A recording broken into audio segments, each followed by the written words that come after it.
If you grew up in the 1960s, you carry a psychological blueprint shaped by freedom, danger, and rapid change. Imagine a childhood with no smartphones, no GPS, and no constant supervision.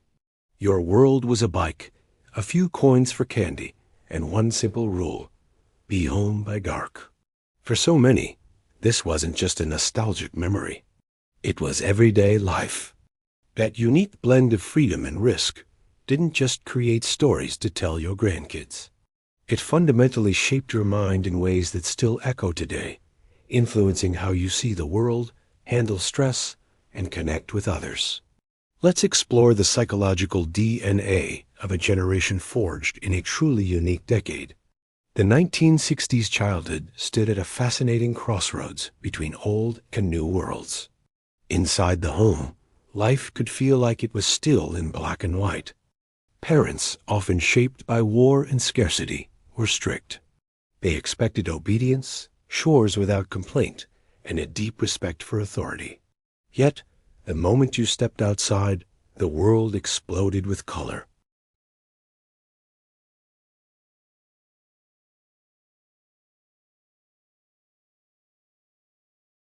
And the Cold War loomed in the background. It was this strange combination of rigid homes and completely unstructured streets that became the psychological training ground for an entire generation. You were taught to follow rules, but also trusted to navigate a world full of unknowns, all on your own. A core part of growing up back then was learning to handle discomfort early. If you fell off your bike, there were no helmets and rarely any drama. Someone would clean the wound, maybe put a bandage on it. Boredom wasn't a problem to be solved by a screen. It was a challenge you had to conquer yourself. You had to invent your own games, build forts from scraps, or simply learn to sit with your own thoughts.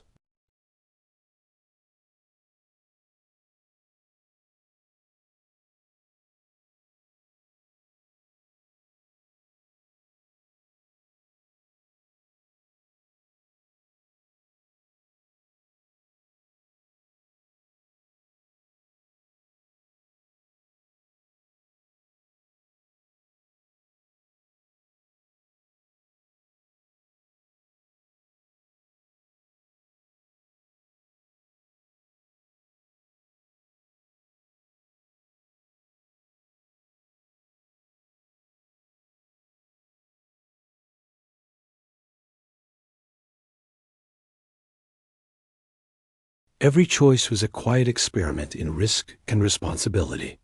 This process cultivated a strong internal locus of control, the powerful feeling that your own choices matter more than your circumstances.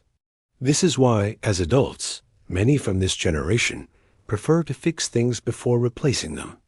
They trust their own judgment and often feel a natural resistance to systems that try to manage every little detail of their lives for them. They learn self-reliance, not as a virtue. In the 1960s, your reputation was earned face-to-face. Arguments happened on the schoolyard, not in a comment section. If you were cruel, you had to see the hurt in someone's eyes.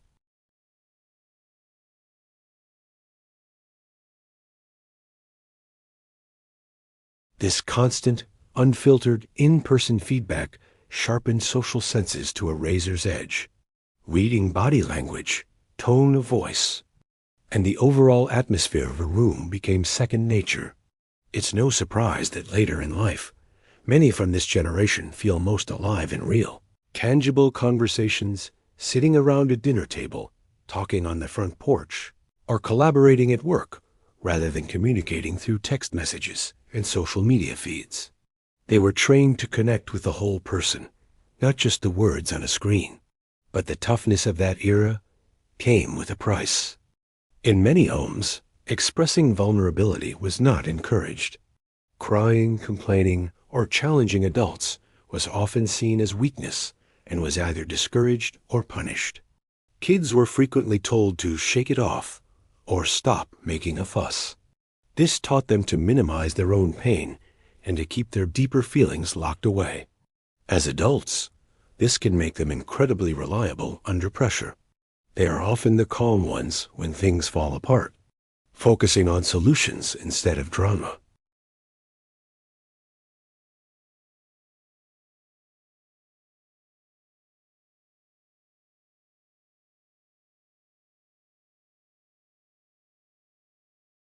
Sometimes at the expense of their own emotional well-being.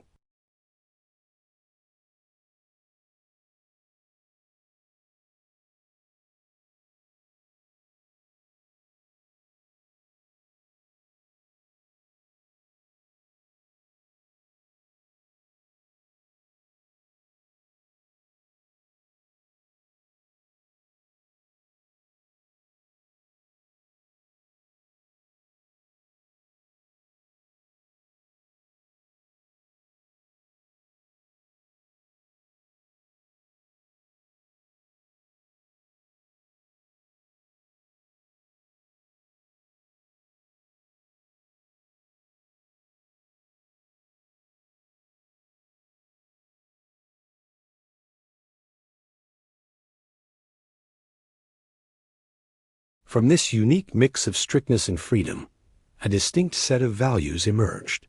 People who grew up in the 1960s often prize hard work, personal responsibility, and the importance of keeping your promises.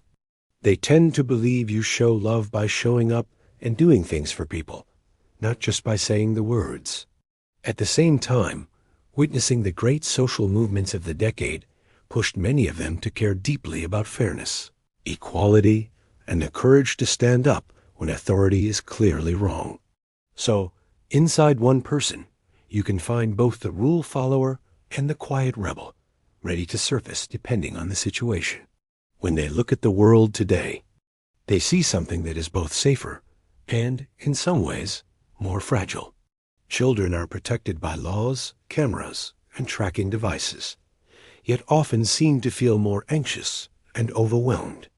To someone who climbed trees without safety nets and rode in cars without seatbelts, many modern fears can seem confusing. Some might interpret younger generations as less resilient. Others simply recognize that the dangers have changed.